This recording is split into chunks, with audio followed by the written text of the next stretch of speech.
Defence oriented একটা ব্রহ্মাস্ত্র ভারত হাতে পেয়েছে, যা কিনা এই মুহূর্তে দাঁড়িয়ে পাকিস্তানকে একেবারে ধ্বংসযজ্ঞে পরিণত করতে পারে। প্রতিরক্ষা মন্ত্রী রাজনাথ সিং কি বলছেন পাকিস্তানকে? পরিষ্কার হুঁশিয়ারি পাকিস্তানকে যে পুরো পাকিস্তান ভূখণ্ড ইঞ্চিতে ইঞ্চিতে ব্রহ্মসের আন্ডারে রয়েছে এবং ব্রহ্মস চাইলে যে কোনো সময় যে কোনো জায়গায় পাকিস্তানে আঘাত হানতে পারে। पाकिस्तान की जहां तक बात है तो अब उसकी एक एक इंच जमीन हमारी ब्रह्मोस की पहुंच में है। যে অপারেশন সিঁদুর করা হয়েছিল সেটা একটা ট্রেলার ছিল এবং শুধু ট্রেলার নয়, যে কোনো সময় পাকিস্তানকে গোটা সিনেমাটা দেখানো হবে। अगर भारत पाकिस्तान को जन्म दे सकता है तो समय आने पर वह, अब आगे मुझे बोलने की कोई जरूरत नहीं। সিএন ডিজিটালে আপনাদের স্বাগত। আপনারা দেখছেন ইনসাইট আর আমি আপনাদের সঙ্গে রয়েছি মণি ভট্টাচার্য। রাজনাথ সিং বা ভারতের প্রতিরক্ষা মন্ত্রীর তরফ থেকে এই মুহূর্তে একটা ভয়ানক হুঁশিয়ারি দেওয়া হয়েছে। পাকিস্তানকে কেন্দ্র করে যে হুঁশিয়ারি ভারতের প্রতিরক্ষা মন্ত্রী রাজনাথ সিং দিয়েছেন, তাতে এটা স্পষ্ট যে পাকিস্তান কিন্তু এইবার আন্ডার থ্রেট।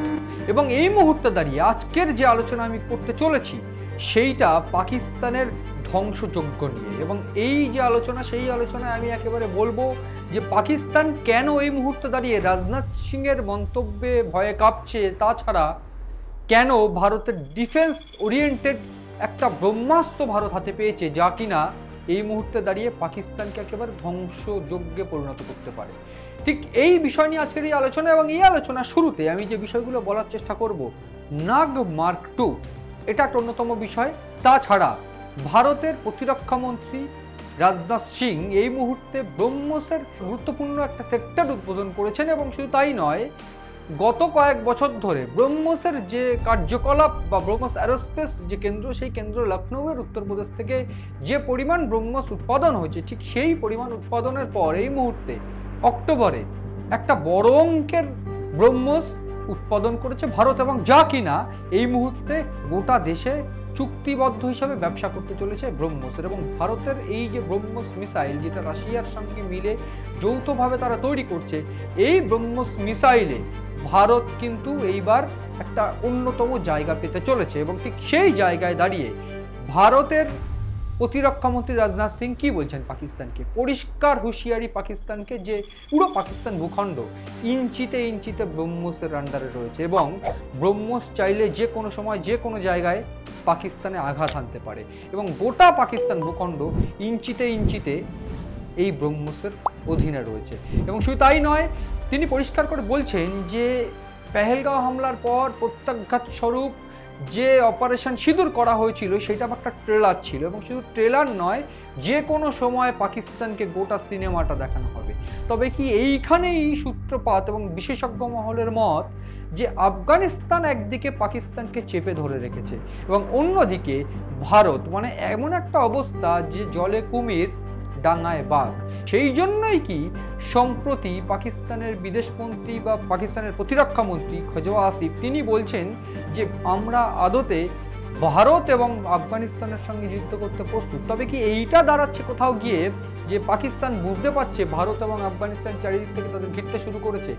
কারণ এইটা পরিষ্কার যে ব্রহ্মসের যে একটা ইউনিট ইতিমধ্যে লখনৌতে হয়েছে, বা সেই লখনৌ থেকে ইতিমধ্যে প্রায় 300টি ব্রহ্মস বিদেশে বা অন্য কোনো দেশে তারা সামরিক ব্যবসা হিসেবে পরিচালনা করবে। এবং ঠিক সেই জায়গায় ইতিমধ্যে ব্রহ্মস টিম দুটো দেশের সঙ্গে 4000 কোটি টাকা চুক্তি স্বাক্ষর করেছেন। এবং ঠিক সেই ক্ষেত্রে পরিষ্কার করে রাজনাথ সিং জানাচ্ছেন নেক্সট ইয়ারে ব্রহ্মসের এই ইউনিট প্রায় 3000 কোটি টাকার টার্নওভার হবে এবং সেটা সমস্তটাই সামরিক খাতে। এবং এই ক্ষেত্রে এই টাকা দিয়ে ভারত অন্যান্য যে জায়গাগুলোতে কাজে লাগাতে পারবে। এবং প্রাথমিকভাবে এই যে ব্রহ্মস, যেটা মূলত ভারত এই মুহূর্তে ব্যবসা করছে ব্রহ্মসের, যেটা ভারত এবং রাশিয়ার যৌথ মিসাইল এবং অন্যতম গুরুত্বপূর্ণ মিসাইল আমরা জানি, তার কারণ আমরা দেখেছি পাক বিভিন্ন নূর এয়ারবেস ক্যাম্প থেকে শুরু করে সরগোদা এয়ারবেস ক্যাম্প বা বিভিন্ন ক্যাম্প, সেনা ক্যাম্প যেগুলো বা বায়ুসেনা ক্যাম্প যেগুলো, সেগুলোতে আঘাত এনেছিল ব্রহ্মস এবং একেবারে মিশে গিয়েছিল মাটির সঙ্গে। কিভাবে সেই কার্যক্রম হয়েছিল সেগুলো আমরা সবাই কম বেশি জানি। কিন্তু এই জায়গায় দাঁড়িয়ে পাক প্রতিরক্ষামন্ত্রীর যে ভয়, সেই ভয়টা পরিষ্কার। এবং অন্যদিকে একদিকে আফগানিস্তানের সঙ্গে সংঘাত, কারণ আমরা দেখেছি সম্প্রতি আফগানিস্তানের সঙ্গে পাকিস্তানের বিভিন্ন ক্ষেত্রে যে সংঘাত, সেই সংঘাতে যে ডুরান্ড বর্ডার, সেইখানেও কিন্তু একটা সমস্যা সৃষ্টি হয়েছে। বা পাকিস্তানের যে তালিবান বা রীতিমতো বলা যায় যে আফগানিস্তানের যে তেহরিকে তালিবান, তাদের সঙ্গে পাকিস্তানের সংঘাত, সব মিলিয়ে পাকিস্তানিদের সঙ্গে ফের আফগানিস্তানের সংঘাত। একদিকে পাকিস্তানের আমন্ত্রণ ফিরিয়ে দিয়ে ভারতে এসে আমির খান মুত্তাকি, আফগানিস্তানের বিদেশমন্ত্রী, তিনি পরিষ্কার করে পাকিস্তানকে থ্রেট করছেন। অন্যদিকে পাল্টা থ্রেট তখন করছে বা হুমকি যখন দিচ্ছে পাকিস্তান, তখন পাল্টা দুই দেশের মধ্যে সংঘর্ষ। বা অন্যদিক থেকে ফের একটা পরিষ্কার হয়েছে চিত্র সম্প্রতি যে আফগানিস্তানের বাসিন্দা রয়েছেন তাদেরকে বেরিয়ে যাওয়ার জন্য নির্দেশ দেওয়া হয়েছে পাকিস্তানের। ফলে এক্ষেত্রে একটা বিষয় স্পষ্ট, তারা বুঝতে পারছে যে ভারত এবং আফগানিস্তান যৌথভাবে তাদেরকে ঘিরতে শুরু করেছে। এবং এই যে ভারতের প্রতিরক্ষামন্ত্রী রাজনাথ সিং এর এই যে হুঁশিয়ারি, সেটা কি তবে একটা অন্য অপারেশনের হুঁশিয়ারি? এবং সেইটা যদি হয় সেক্ষেত্রে আফগানিস্তান কি সঙ্গে থাকবে ভারতের?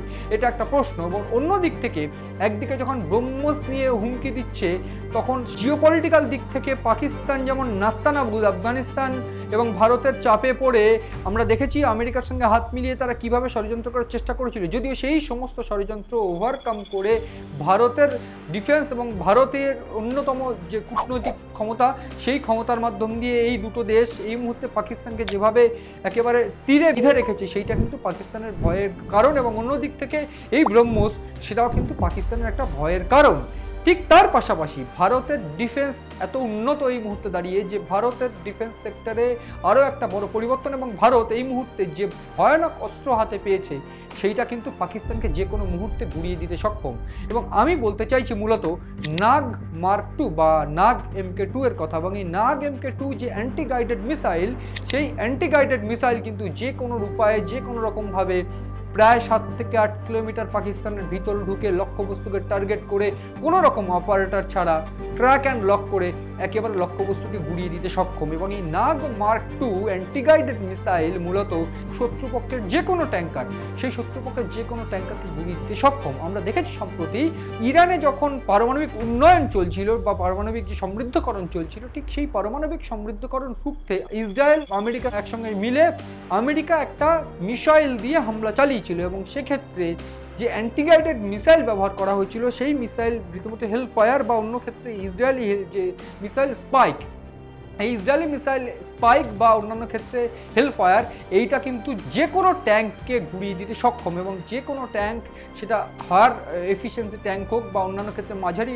ধরনের ট্যাঙ্ক হোক, সেই সমস্ত মিসাইল ট্যাঙ্ক বা অন্যান্য ক্ষেত্রে সমস্ত ট্যাঙ্ককে গুড়িয়ে দিতে সক্ষম। এবং এইটা সারফেস থেকে অ্যাপ্লাই করা যায় বা অন্যান্য ক্ষেত্রে যে কোনো রকমভাবে হাল বা প্রচণ্ড যে ফাইটার জেট রয়েছে, সেগুলো থেকেও কিন্তু এই যে নাগ মার্ক 2 সেটাকে কিন্তু চার্জ করা যায়। এবং সেই ক্ষেত্রে পরিষ্কার করে দেওয়া হয়েছে DRDOর তরফ থেকে। আমি একটু বলে রাখতে চাইবো, এই যে মিশন বা এই যে আত্মনির্ভর ভারতের অধীনে এই যে মিসাইল তৈরি করা হয়েছে, অ্যান্টি গাইডেড মিসাইল বা অ্যান্টি ট্যাঙ্ক গাইডেড মিসাইল, সেটা কিন্তু এই দেশগুলো বা আমেরিকা বা ইসরায়েলের যে হেলফায়ার বা রীতিমতো স্পাইকের মতন মিসাইল, এবং সেইটা বা এই দেশগুলোকে টেক্কা দেওয়ার মতনই মিসাইল, এবং সেইটা ইতিমধ্যে আত্মনির্ভর ভারতের একটা গর্ব। এবং এটা ইতিমধ্যে রাজনাথ সিং তিনি নিজেও ধন্যবাদ জানিয়েছেন বা তিনি অভিনন্দন জানিয়েছেন, নরেন্দ্র মোদী অভিনন্দন জানিয়েছেন। কিন্তু নাগ মার্ক 2 সেটা এত গুরুত্বপূর্ণ এবং কিভাবে এইটার ডিজাইন করা হয়েছে সেটাও আমরা কম বেশি সবাই জানবো। কিন্তু এটা পরিষ্কার যে পাকিস্তান কিভাবে ভারতের একেবারে নজরাধীন এবং কিভাবে পাকিস্তানকে দাঁত ফুটিয়ে পাকিস্তানকে শেষ করে দেওয়ার মতন পরিস্থিতি ভারত তৈরি করে ফেলেছে।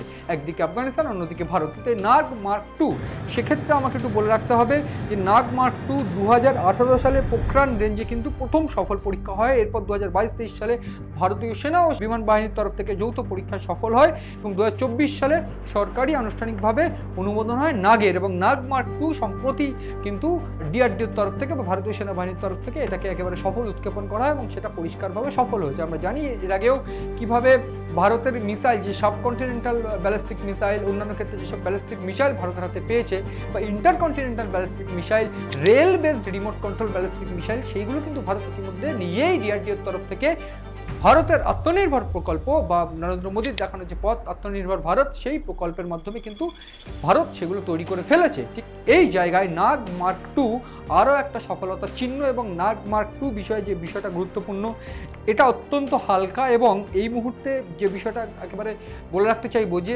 আমরা দেখেছিলাম অপারেশন সিঁদুরের সময় পাকিস্তান তার বর্ডার থেকে একেবারে সাজোয়া ট্যাঙ্ক এনে কীভাবে হামলা চালিয়েছিল, ড্রোন হামলা সহ বিভিন্ন মিসাইল হামলা, সেগুলো সমস্ত S-400 বা বিভিন্ন ক্ষেত্রে ডিফেন্স সিস্টেম, যেটা এয়ার ডিফেন্স সিস্টেম, সেগুলো রুখে দিলেও ভারতের তরফ থেকে যে মিসাইল চার্জ করা হয়েছিল সেটা গুরুত্বপূর্ণ। এবং সেক্ষেত্রে অন্যান্য ক্ষেত্রে ব্রহ্মোস বা যে মিসাইলগুলো চার্জ করা হয়েছিল সেগুলো অন্য দেশ থেকে কেনা ছিল।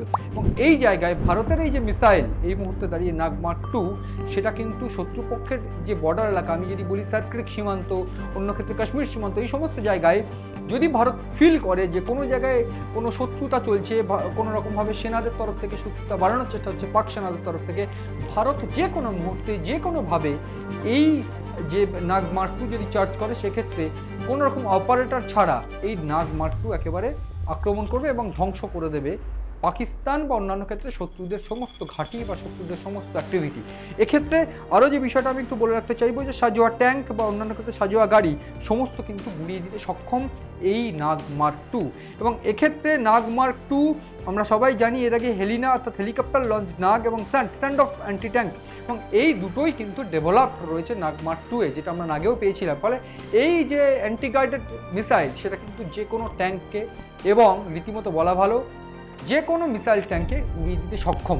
ফলে আমরা যে বিষয়টা আলোচনা করছিলাম, মূলত রাজনাথ সিংয়ের তরফ থেকে যে হুঁশিয়ারি, আফগানিস্তানের তরফ থেকে যে চাপ পাকিস্তানকে দেওয়া হয়েছে, ইতিমধ্যে বিমান হামলাও চলছে, আমরা জানি সবাই কম বেশি। ফলে এই যে সংঘাত, তাতে আফগানিস্তান এই মুহূর্তে যোগ নিয়েছে। যখন ভারত পাকিস্তান সংঘাত, একদিকে বালুচিস্তান নিয়ে পাকিস্তান বিব্রত, অন্যদিকে পাক অধিকৃত কাশ্মীর নিয়ে তারা চাপে, এবার আফগানিস্তান নিয়েও তারা চাপে। ফলে আমেরিকা কোনোভাবে তাদেরকে আর বাঁচাতে পারছে না, এটা কিন্তু স্পষ্ট। ফলে এই যে চিত্রটা বা এই যে জিওপলিটিক্যাল প্লট তৈরি হয়েছে, সেই প্লটে কিন্তু পাকিস্তান একেবারে অসহায় পরিস্থিতি, এবং পাকিস্তানের পরিস্থিতি এখন ছেড়ে দে মা কেঁদে বাঁচি বা জলে কুমির ডাঙায় ভাগ। সব মিলিয়ে পাকিস্তান, ভারত এবং এই যে আফগানিস্তান, যে একটা ত্রিশক্তি পরিস্থিতি বা তিনটে দেশের মধ্যে যে একটা ভয়ানক পরিস্থিতি, সেই পরিস্থিতিতে রাজনাথ সিংয়ের হুঁশিয়ারি বা এটা বলা, বা রাজনাথ সিং ব্রহ্মসকে নিয়ে যেটা বলেছে, যে কোনোভাবেই কিন্তু পাকিস্তানের গোটা ভূখণ্ড সেই সমস্তটা কিন্তু ব্রহ্মসের অধীনে। তাই যদি হয়, সেক্ষেত্রে পাকিস্তানের জন্য কি আরও ব্রহ্মস হামলা বা পাকিস্তানের জন্য কি আরও অশনি সংকেত ডেকে আনবে আগামীতে, সেদিকে নজর রয়েছে আমাদের। নজর রাখুন আপনারাও CN ডিজিটালের পাতায়।